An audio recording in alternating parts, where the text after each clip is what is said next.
Querido cristão, a sua missão é representar a Jesus Cristo. Você será enviado a lugares onde você nunca esteve antes. Você conhecerá pessoas que irão rejeitar o seu Salvador. Assim como o Pai Celestial enviou Jesus para te trazer de volta para Deus, você está sendo enviado por Jesus para conectar pessoas ao seu amor. Se você optar por aceitar essa missão, o pastor Arthur poderá informá-lo com maiores detalhes. Isso não foi exatamente aquilo que aconteceu com os discípulos, mas Marcos registra no nosso evangelho que Jesus enviou os discípulos para uma missão, uma viagem, que era uma viagem a trabalho, por assim dizer. Uma viagem representando como uma empresa ou uma instituição. Como você responderia a uma mensagem como essa? Jesus enviou os discípulos para espalhar as notícias sobre ele em toda a Galileia. E ele também continua enviando os seus representantes ainda hoje. Isso significa que nós podemos imaginar nossa vida cristã como uma viagem de trabalho. Mas seria natural que alguém perguntasse como é essa viagem com Jesus e ao mesmo tempo para Jesus. Vamos começar a responder essa pergunta fazendo outra pergunta.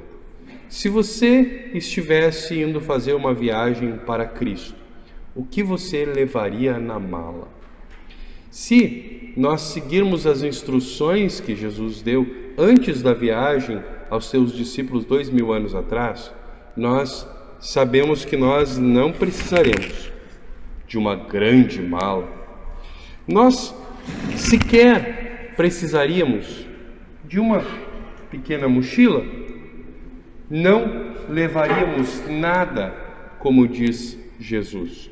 Usaríamos apenas a roupa que estivermos vestindo e um bastão, algo que nos ajudasse a uma viagem. Quando estamos na estrada por Jesus, nós carregamos apenas aquilo que é realmente necessário. Por quê? O nosso texto sugere pelo menos 4 razões. A primeira razão é porque o nosso foco está na nossa tarefa, é na missão que nós temos que desempenhar.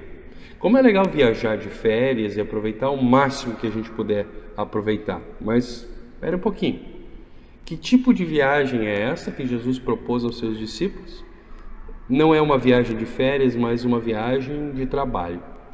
Tempos atrás, eu acompanhei um grupo de americanos que veio ao Brasil visitar instituições de caridade e trabalhar nessas instituições, inclusive ofertando para elas. E no final de cada dia, eu estava exausto. Eu fiquei pensando como eles deviam ficar cansados de passar o dia inteiro fazendo atividade com as crianças. Só que essa não era uma viagem de férias para eles. A exemplo da viagem dos discípulos e da nossa nesse mundo, essa é uma viagem de trabalho. Muitos cristãos não entendem isso e por isso se afastam da igreja cristã. Muitas pessoas iniciam a sua viagem com Cristo, mas só estavam preparadas para uma viagem de férias e não para uma longa viagem a trabalho. Talvez se perguntem ou questionem: o quê? Eu não posso fazer o que eu quero nessa viagem? Não posso fazer o que me diverte? Mas apenas coisas que eu não gostaria de fazer? Talvez as coisas que são necessárias que fossem feitas, mas indigestas? Deixa essa para uma próxima oportunidade. É importante destacar que nós não fazemos essa viagem sem levar absolutamente nada. Algumas coisas serão extremamente importantes e podem nos auxiliar muito. Nós, por exemplo, nos nossos cultos, estudos bíblicos, usamos inários, bíblias, talvez devocionários para o nosso devocional em casa. E tudo isso pode nos ajudar a crescer como cristãos, porque nos ajudam a cumprir a missão que Deus nos deu nessa viagem. Em momentos que parecemos estar mais cansados do que o normal, é importante que nós não desistamos da viagem. Mesmo que nós tenhamos que pensar a respeito de servir de formas que nos permitam usar menos tempo ou que a nossa dedicação seja diferenciada na tarefa que Deus nos deu. Mesmo que a nossa tarefa muitas vezes pareça simples, como orar pelos outros, ela é importante. É importante que nós não paremos de servir a Cristo e que sempre continuemos compartilhando o amor que levou Jesus até a cruz, para que lá Ele pudesse morrer, para que os nossos pecados fossem perdoados. É importante que nós continuemos compartilhando esse amor, até que Ele nos dê um fim nessa nossa viagem. Na estrada com Cristo, nós carregamos apenas aquilo que é realmente necessário, porque nós viajamos na fé. Nós não precisamos de muita bagagem nessa jornada.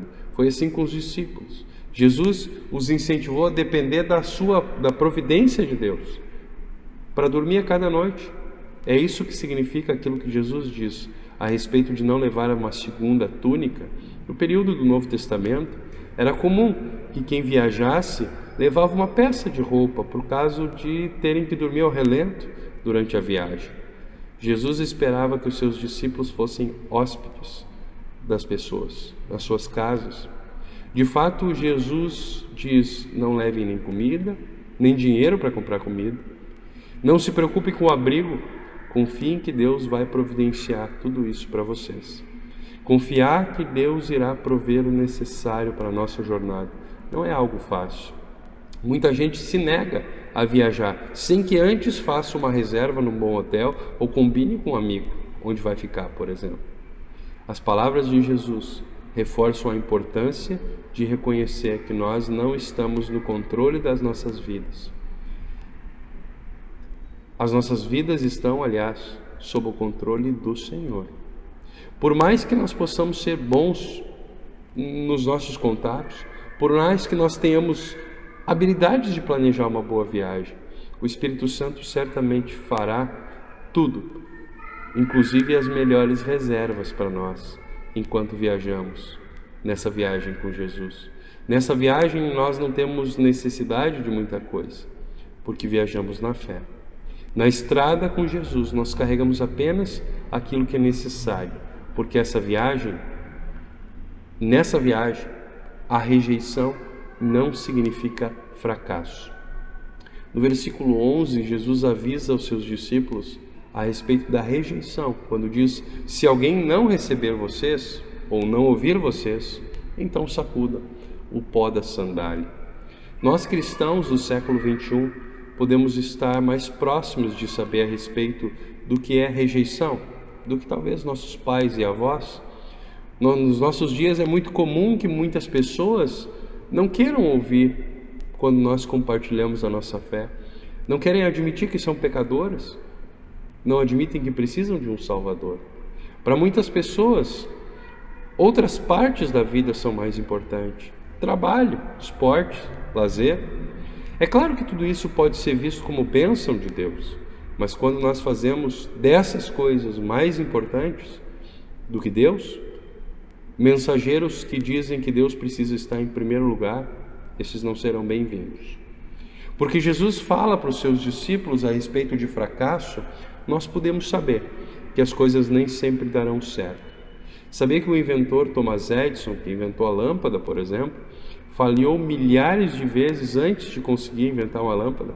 E quando ele comentou a respeito, ele diz que cada vez que ele não conseguiu inventar a lâmpada e que o seu experimento deu errado, na verdade ele descobriu milhares de formas de que a tentativa dele não funcionava. Mas cada uma dessas formas foi um passo em direção à solução e à sua invenção. Nesse episódio, nós nos lembramos que nós podemos aprender com a nossa jornada espiritual com Cristo quando as coisas dão certo, mas também temos a promessa de que o Espírito Santo usará as nossas falhas para que a sua vontade seja feita. Nós podemos seguir na nossa viagem com Cristo, mesmo quando as coisas não dão certo, porque nessa viagem a rejeição não significa fracasso. Mas acima de tudo, nós podemos continuar essa jornada, porque Jesus nos envia com uma mensagem para compartilhar. E essa mensagem é, antes de tudo, boa notícia para você e para mim, porque nós somos pecadores, filhos de Deus. E o próprio Filho de Deus trocou a nossa imperfeição pela sua santidade na cruz.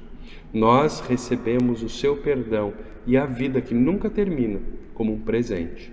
Além disso, esse amor de Deus é um presente que nós podemos compartilhar com as outras pessoas, para que elas possam saber que foram salvas. Para isso é que nós fomos enviados. Enquanto viajamos por essa vida, enviados por Jesus, aquilo que carregamos não é o mais importante. O mais importante é aquilo que nós carregamos no nosso coração, aquilo que nós compartilhamos através das nossas vidas. O amor, o perdão e a paz de Cristo. Porque Jesus nos envia com a boa notícia da salvação através da fé na sua obra. Nós podemos continuar nossa jornada sob a bênção do Senhor. Amém.